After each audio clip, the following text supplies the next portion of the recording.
Mahal, may kailangan akong ipagtapat sa'yo. Ha? Ano yun? Baka sana magalit. Kung magalit naman, sana papatawad mo ako. Okay. Bago pa man maging tayo, marami na akong nakasiping na babae. Sana all. Mahilig kasi akong kumuha ng babaeng bayaran diyan sa labas. Sana mapatawad mo ako. Hala, totoo nga. Tama nga yung iniisip ko. Ha? Ano yun?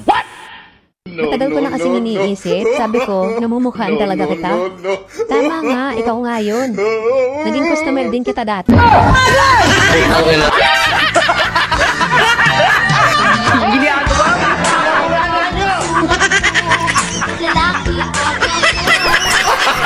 Gago!